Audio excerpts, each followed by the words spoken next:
आखिरी पार्ट इसका है कि इसको निगम को इसलिए भी बनाया गया था कि जो इस पेमेंट से रिलेटेड इश्यूज हैं वो हमारे ऑनलाइन हो जाएं, और attendance linked salary, EPF ESI जो एक बहुत बड़ा इशू था ठेकेदारों के साथ कि ईपीएफ या ईएसआई जमा नहीं करते थे, तो वो सारी चीजों का इसमें ध्यान रखते हुए HKRN का एस्टेब्लिश किया गया।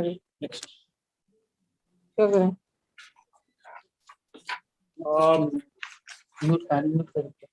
somebody is not म्यूट पे मेरी आवाज नहीं जाएगी ना? Can you mute? ये सरबजीत कौर, आप म्यूट कर लें अपने आप को, क्योंकि ओके थैंक यू। फिर आपने ऑन कर लिया, बीच बीच में आप ऑन कर दे रहे हो, फिर म्यूट हो रहा है।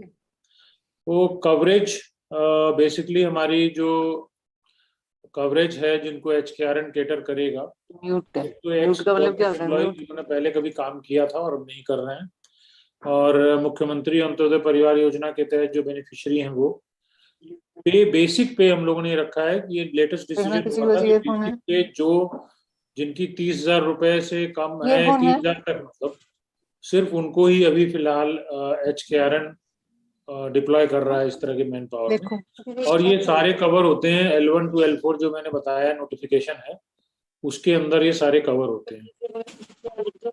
इंडेंट इसका रेज करना है सर, कौन कौन रेज कर सकता है इंडेंट? गवर्नमेंट के department, boards, corporation, statutory entries और स्टेट यूनिवर्सिटीज, ये सारे जो गवर्नमेंट के विंग्स हैं, डिफरेंट ऑर्गेनाइजेशंस हैं, ड्राफ्ट रूल है तो है डीए पे रेज कर सकते हैं indent.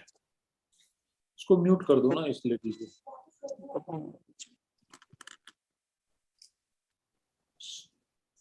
Okay, the next slide.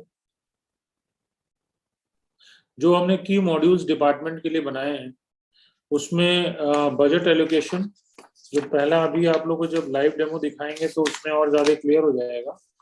तो बजट एलोकेशन में जो विभाग को बजट मिलता है इन दैट हेड, नॉर्मली विभाग, सभी विभागों को जो 69 नंबर कॉन्ट्रेक्चुअल एम्प्लॉयज के लिए मिलता है हेड, ये उसी हेड की बात कर रहे हैं हम लोग। इसमें जो टोटल बजट विभाग को मिला हुआ है, और बजट अभी तक मान लीजिए जैसे आप इंडेंट रेज कर रहे हैं जनवरी मंथ में, तो जनवरी के समय अगर आप इंडेंट रेज करते हैं तो टोटल बजट आपको पूरे साल का कितना मिला था उस हेड में, जिसके तहत आप कॉन्ट्रेक्चुअल एम्प्लॉयज लगा सकते हो, उसमें से आपने कितना बजट खर्च कर लिया है, या कितना बजट आपका जो है कंज्यूम हो जाएगा 31 मार्च तक, जो हम लोग जिसको लाइबिलिटी बोलते हैं, कमिटेड लाइबिलिटी, मतलब कमिट कर चुके हैं आप, क्योंकि आपके पास मान लीजिए 10 मैन पावर आपने ऑलरेडी लगाया हुआ है, तो उस 10 मैन पावर को जो आपने अगर जनवरी की बात करें तो दिसंबर तक ऑलरेडी उसको पे कर चुके हो, और उस 10 मैन पावर को आप जनवरी, फरवरी, मार्च इन तीनों महीनों में भी पे करोगे। So that is considered as blocked या कमिटेड लाइबिलिटी। अब उसके बाद अगर आपका बचा हुआ बजट जो भी आएगा उसके अगेंस्ट ही आप इंडेंट रेज कर पाओगे। तो मतलब अगर आपने जनवरी में रेज करना चाहते हो आप इंडेंट, या कोई मैन पावर डिप्लॉय करना चाहते हो, तो आपने दिसंबर तक क्या खर्च कर लिया है, और जो ऑलरेडी आपके पास लगे हुए हैं उनके अगेंस्ट मार्च तक कितना खर्च करना है, उसके बाद जो बचता है बजट आप उसी के अगेंस्ट रेज कर सकते हो। ये बेसिकली एक सेफ्टी वॉल्व की तरह हमने रखा है कि कोई बिना बजट के कोई भी डिप्लॉयमेंट नहीं हो सकती है। और इसीलिए इसमें जब डिप्लॉयमेंट की और डिटेल हम आपको बताएंगे प्रोसेस, तो उसमें ये भी है कि केवल HOD, बिना HOD के अप्रूवल के ये हमारे पास नहीं आ सकता। तो जो HOD के लॉगिन से आ रहा है, ये माना जा रहा है कि HOD की अप्रूवल है उसमें कि वो ये इंडेंट रेज कर सकता है, उसका सफिशिएंट बजट है और वो भर भी रहा है, करेक्ट डेटा भर रहा है। रेजिंग रिक्विजिशंस रिक्वेस्ट, ये हमारा मॉड्यूल बन चुका है और कई डिपार्टमेंट्स ने ऑलरेडी स्टैंडर्ड जॉब रोल्स के लिए अपना इंडेंट रेज करते हैं। क्रिएट न्यू डेजिग्नेशन, लास्ट बार भी अप्रूवल ये हमने क्रिएट कर लिया था, बट इसमें थोड़ी स्लाइड चेंजेस थी जो लास्ट हमारी ट्रेनिंग सेशन था, तो वो हमने बता दिया था। और अब उस चेंज्ड जो मॉड्यूल है उसके तहत कुछ विभागों ने ऑलरेडी हमसे अप्रूवल भी मांगा है, और हमने एक विभाग का तो अप्रूव कर भी दिया है, योगा सहायक का, योगा कोच का और योगा सहायक का। तो इसमें जो बेसिक चेंजेस, वो चेंज ये आया है कि आप क्रिएट करते हो कोई भी नॉन स्टैंडर्डाइज्ड, जो हमारे GAD के अप्रूव्ड जॉब रोल्स हैं उनके अलावा अगर आप कोई डेजिग्नेशन या जॉब रोल अप्रूव कराना चाहते हो तो इसको भरोगे आप, उसमें ज़्यादा डिटेल भरने का एक फॉर्म आता है, वो भर के आप हमें फॉरवर्ड करोगे, निगम को फॉरवर्ड करोगे। निगम को जब आप फॉरवर्ड कर देते हैं तो निगम में हम उसकी अप्रूवल अपने प्रिंसिपल सेक्रेटरी स्किल डेवलपमेंट से लेते हैं। यही मतलब मॉडल यही अप्रूव हुआ है, ये हरियाणा सरकार द्वारा ये अप्रूव किया गया है कि प्रिंसिपल सेक्रेटरी एसडीआईटी अगर किसी का नया जॉब रोल क्रिएट करने का रिक्वेस्ट आता है तो उसको अप्रूव करेंगे और फिर बाद में उसको हम लोग जीएडी में भी भेजेंगे रेटिफिकेशन के लिए, एक्स पोस्ट फैक्टो अप्रूवल के लिए। तो ये नया डेजिग्नेशन क्रिएट करने का मॉड्यूल बन चुका है। मैन पावर पोर्टिंग का भी मॉड्यूल बन चुका है, जिसमें जो आपके पास काम कर रहे हैं लोग, कॉन्ट्रेक्चुअल एम्प्लॉइज, उन सबको आपको निगम के पोर्टल पे लाना है।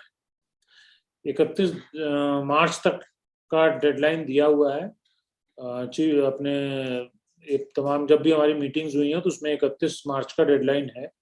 तो आप सभी से अनुरोध है कि ये जो कॉन्ट्रेक्चुअल मैन पावर हैं इनके किसी के आप टेंडर एक्सटेंड ना करें और कोशिश करें कि सारे के सारे आपके एग्जिस्टिंग कॉन्ट्रेक्चुअल मैन पावर हैं वो हमारे पोर्टल पे आ जाएं, जिनकी 30,000 से सैलरी कम है, 30,000 एंड बिलो दैट।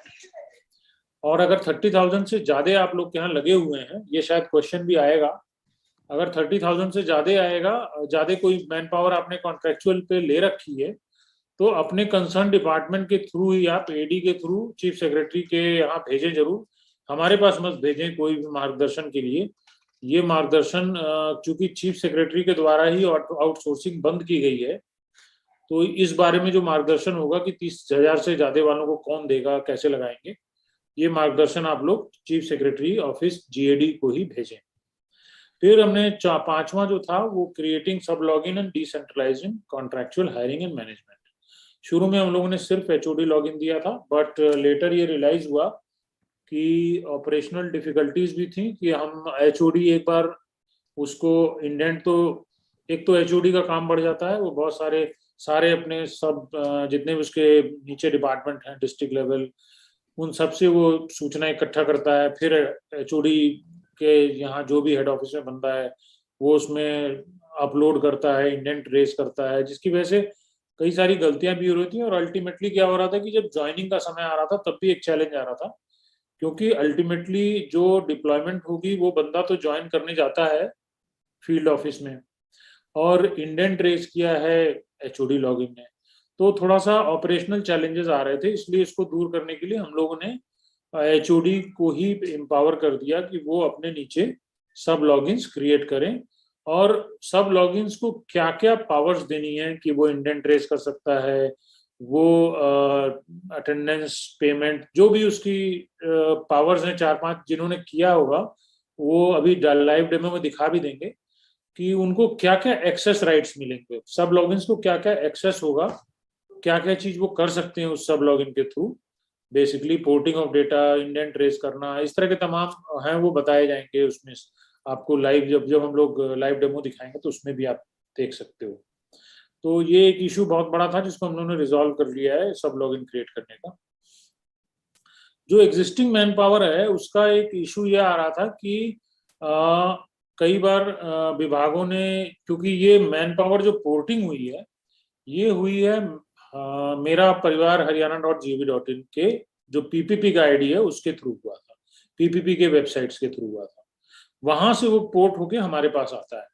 तो ये जब सब लॉगिन नहीं बना था तब भी ये अलाउड था, क्योंकि ये तो जो ई सैलरी का लॉगिन होता है मेरा परिवार हरियाणा.gov.in तो उस पर काम करता है, तो उन्होंने बहुत लोगों ने अपलोड कर दिया और वो फाइनली क्या होता था कि वो एचओडी की लॉगिन में दिखता था, क्योंकि एचओडी के पास ही केवल उस समय हमने लॉगिन दिया था for HKRN, whereas PPP का जो मेरा परिवार हरियाणा है उसमें सारे डीडीओज के पास ई सैलरी वाला लॉगिन था।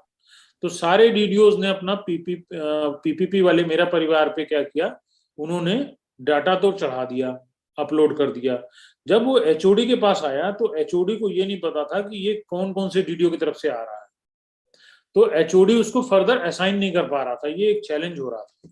तो इसको हम लोगों ने दूर करने के लिए सारे एचओडीज का एक मास्टर डेटा तैयार किया, और अब जो है, जो एचओडी के लॉगिन पे जितना दिखता है वो डीडीओस को फर्दर असाइन कर सकता है। जैसे मान लीजिए डीडीओ 1 हिसार में 25 एम्प्लॉइज हैं, वो डीडीओ 1 को हिसार, वो एक मॉड्यूल हमने बनाया है, वो भी आपको दिखा देंगे। तो ये था कई लोगों का, ये एक रिजॉल्व करने की कोशिश।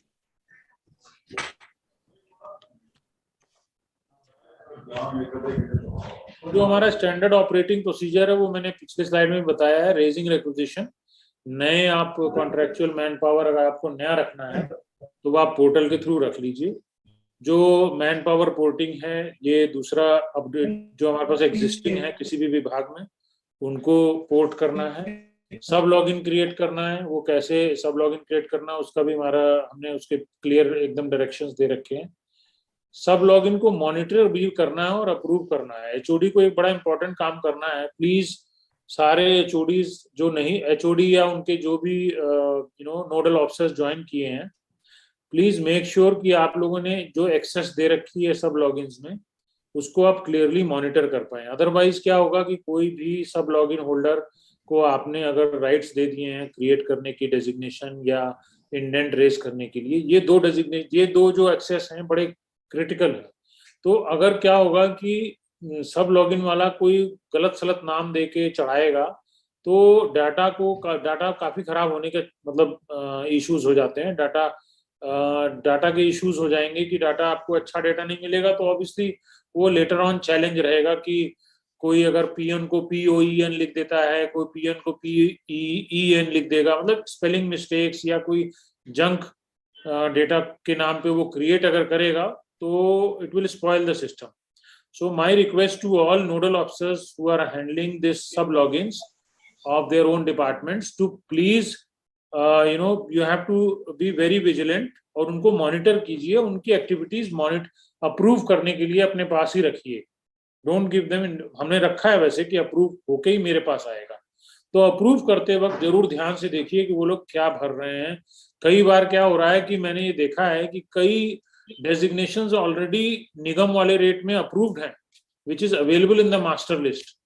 मास्टर लिस्ट जब ड्रॉप डाउन है उसमें दिखते भी हैं, लेकिन फिर भी विभाग के कुछ एम्प्लॉइज जो है जिनको भी मतलब नोडल ऑफिसर बनाया है या डाटा एंट्री ऑपरेटर, अनफॉर्चुनेटली ये सिस्टम ऐसा हो रहा है कि बहुत सारे डाटा एंट्री ऑपरेटर ही काम कर रहे हैं एचओडी के बिहाफ पे। तो वो एक बहुत बड़ा इशू हो जा रहा है क्योंकि वो उसको एडमिनिस्ट्रेटिव चीजें समझ में नहीं आती हैं डाटा एंट्री ऑपरेटर को।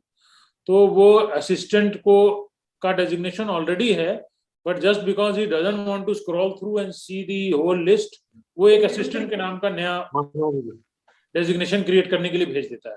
तो ये गलत प्रैक्टिस है। तो HODs and all the nodal officers please see that कि ऑलरेडी एग्जिस्टिंग जो भी हमारे पास हैं 150 जॉब रोल्स हैं, तो most of the job role is already approved.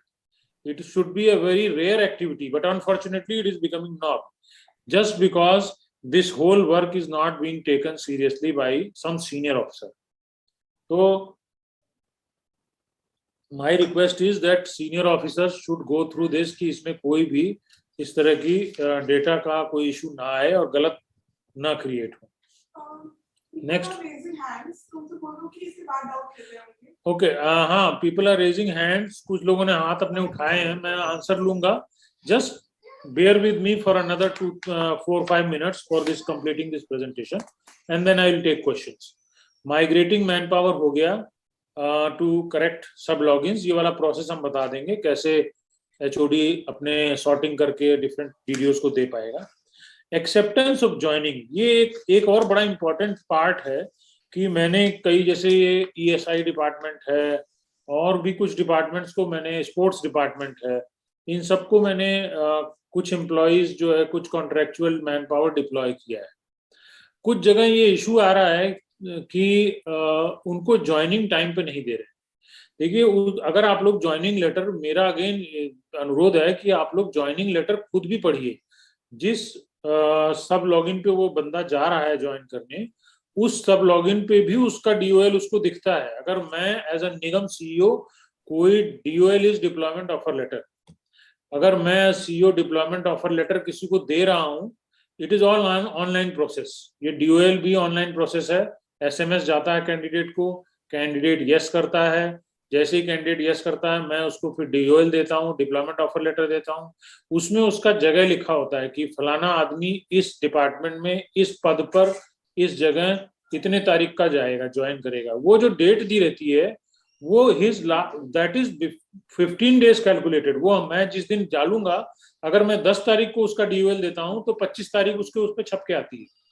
तो within that 15 days he has to join. Unfortunately कुछ डिपार्टमेंट ने ये समझा कि यही डेट ऑफ ज्वाइनिंग है, उसी दिन ज्वाइनिंग है। ऐसा नहीं है। आप लोग पूरा DOL पढ़ें तो उसके अंदर लिखा भी हुआ है, एक तीसरा या चौथा पॉइंट है जिसमें लिखा हुआ है कि ये जो डेट है इसके 15 दिन के अंदर उसको ज्वाइन करना है। कभी भी, वो पहले भी ज्वाइन कर सकता है, 15वें दिन तक अलाउड है। और कुछ विभाग जो है DOL लेने के बाद भी रिजेक्ट कर रहे हैं, कैंडिडेट को ज्वाइन नहीं करने दे रहे हैं, विच इज वेरी रॉन्ग।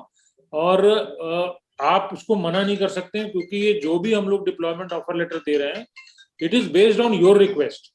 और अगर ऐसा डिपार्टमेंट कोई बिहेव करेगा तो we are going to take we will report this matter to chief secretary कि ये विभाग ऐसा इट इज क्रिएटिंग दिस, कि एक तरफ वो डिप्लॉयमेंट, एक तरफ वो रिक्वेस्ट भेजता है हमें, we do the whole exercise and then when we deploy then their officers are not letting them join.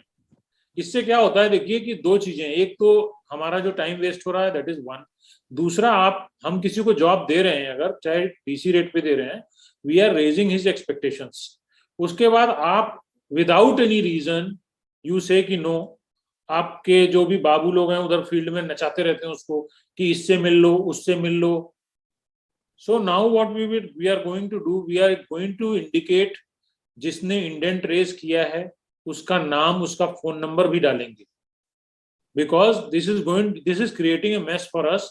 Lot of people are being return without any reason. अगर आपको किसी का DOL लेके रिजेक्ट करना है, you have to take that paper, write us back or email us back कि this person had come to us with this DOL, we are because of following reasons we are unable to let him join.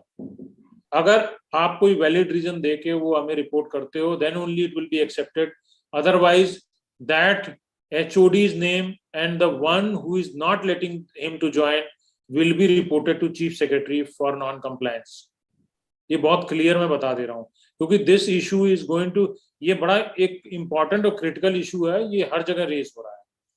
तो acceptance of joining, आपको अगर कोई issue है please हमारे पास email है, हमारा आजकल में वो चालू हो जाएगा, हेल्प डेस्क भी चालू हो जाएगा, टोल फ्री नंबर भी, you can talk to them कि मेरे पास ये DOL आया है, मैं वेरीफाई नहीं कर पा रहा हूँ, देयर इज सम इशू।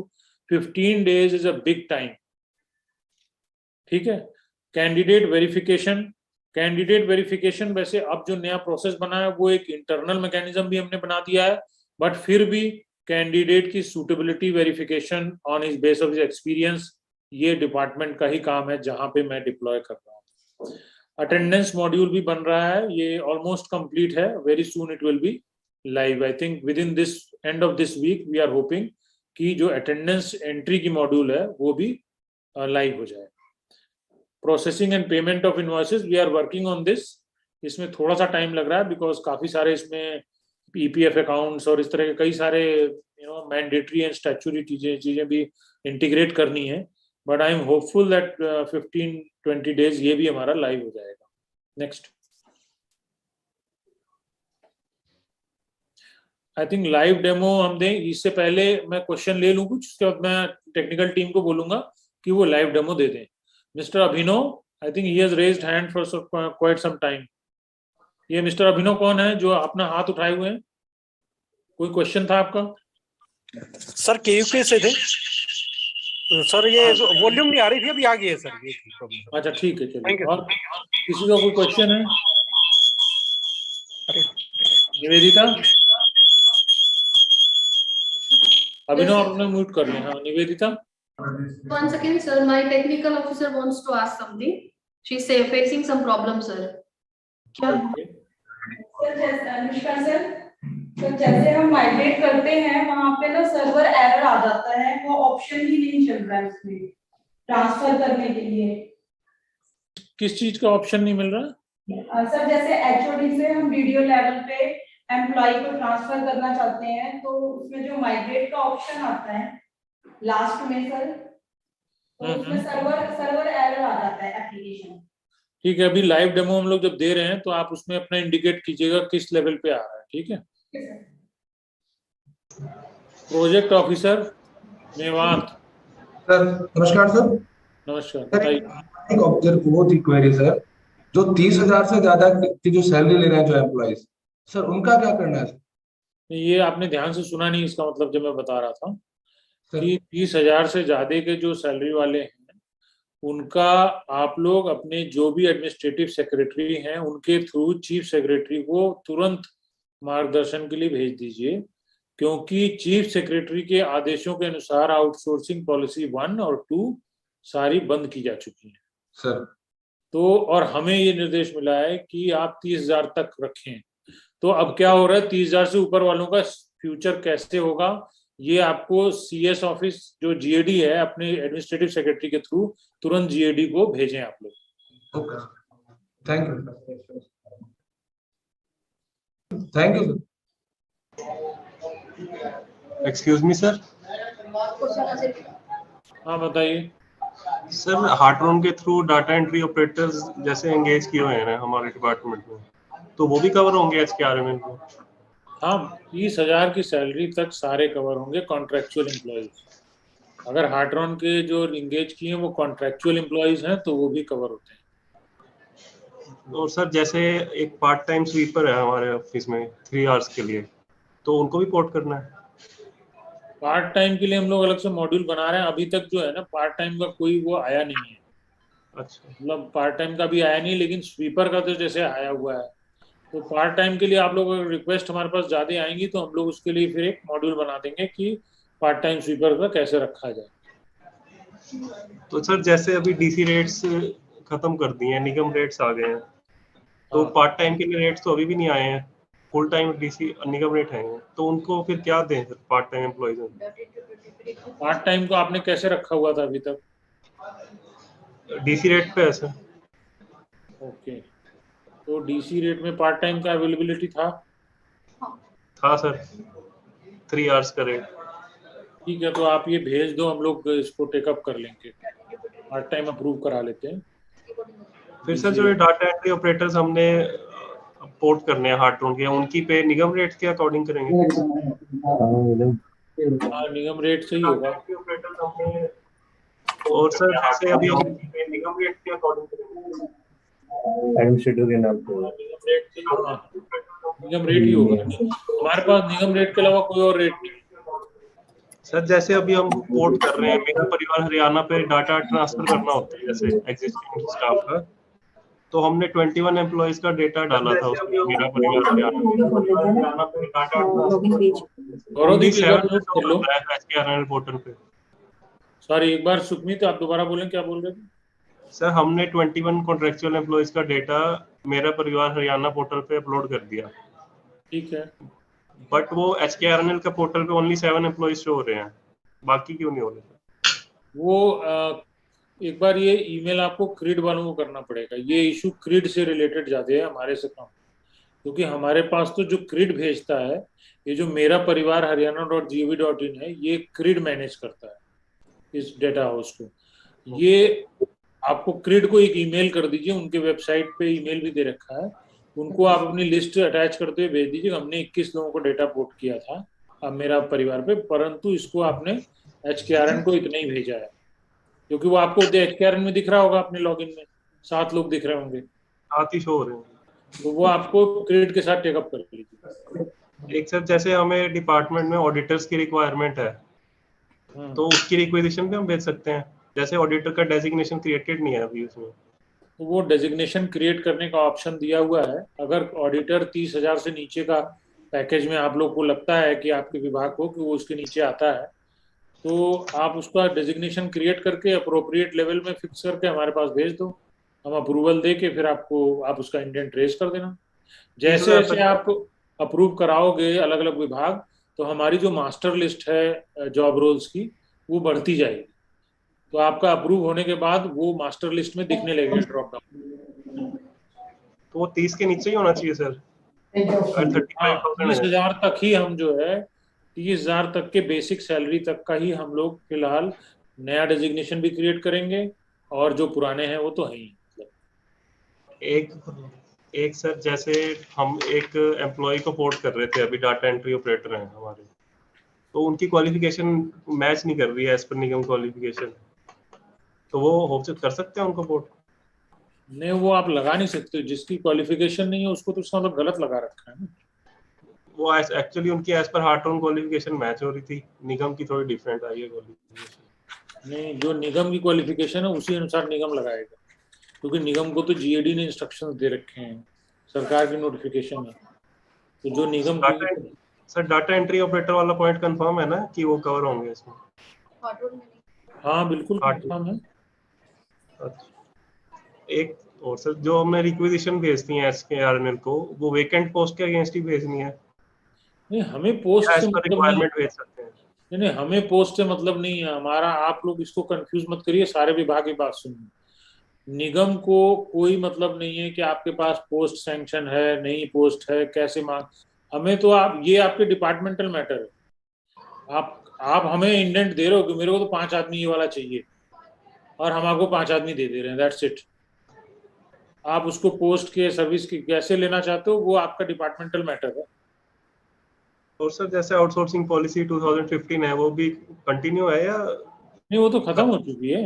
खत्म हो चुकी है? वो तो आप कहाँ पे हो भाई? आपको तो चीफ सेक्रेटरी के इंस्ट्रक्शन पढ़ो ना। Okay, thank you Sir, hello. If there is any other question, we can take it. Sir, can you tell me? Yes. Sports department. Sir, अगर हमने जो कॉन्ट्रेक्चुअल पे आप अपना माइक थोड़ा पास रखें, मुझे कुछ भी समझ नहीं आ रहा है, कहाँ बोल रहे हो आप?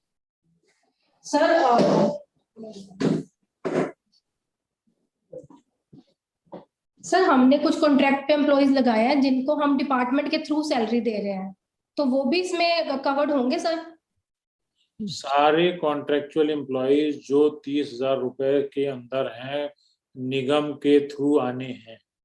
नहीं सर, वो आउटसोर्सिंग एजेंसी के थ्रू पेमेंट नहीं ले रहे, वो डिपार्टमेंट के थ्रू पेमेंट ले रहे नहीं, मैं बार बार कह रहा हूँ, please listen to what I am saying.